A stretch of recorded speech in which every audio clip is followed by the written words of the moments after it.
Docteur Cécile Longchamp, je suis médecin de santé publique et conseillère médicale de la direction de la santé publique de l'Agence régionale santé de Martinique. Sur le sujet du cancer, moi je travaille principalement sur les questions de prévention. Donc à la fois éviter l'apparition des cancers, parce qu'on sait que il y a beaucoup de facteurs de risque de cancer. Certains peuvent être, on peut agir sur certains. Par exemple l'alimentation, l'activité physique, certaines infections également. Il y a également la question de l'environnement, plus ou moins favorable à la santé.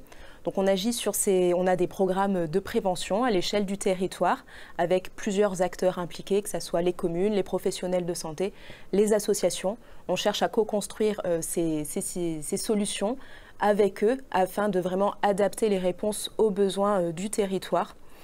Et parce qu'il ne s'agit pas juste de faire des campagnes de communication en disant fumer provoque le cancer du poumon. On sait qu'après, il faut aussi adapter le message au territoire. Il faut proposer des solutions d'accompagnement individuel parce qu'il ne suffit pas d'avoir le message, l'information pour après réussir à agir sur son comportement. Il faut vraiment des dispositifs personnalisés dans la question sur la prévention des cancers.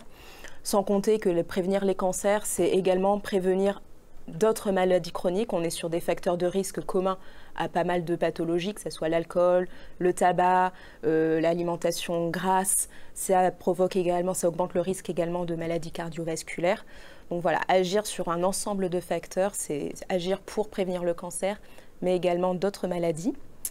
Sur le sujet de la prévention du cancer, on travaille également beaucoup à améliorer l'accès au dépistage, car il existe certains cancers pour lesquels on a un système de dépistage qui fonctionne. Nous avons donc le dépistage du cancer du sein, le dépistage du cancer colorectal et le dépistage du cancer du col de l'utérus. Et pour lesquels il faut s'assurer d'un bon accès au dépistage sur l'ensemble du territoire, mais également accompagner les personnes qui ne sont pas encore des patients à ce moment-là, parce qu'on sait qu'il y a un certain nombre de freins, des fois une peur d'aller se faire dépister. Ce n'est pas toujours un geste qui est complètement agréable, mais souvent l'appréhension est beaucoup plus forte que la douleur même. Donc ça, c'est aussi travailler avec les associations de patients pour accompagner, pour créer des campagnes de sensibilisation, pour créer des actions d'aller vers sur le terrain, pour expliquer aux gens comment ça se passe le dépistage et après les accompagner au mieux une fois le dépistage réalisé dans la suite du parcours.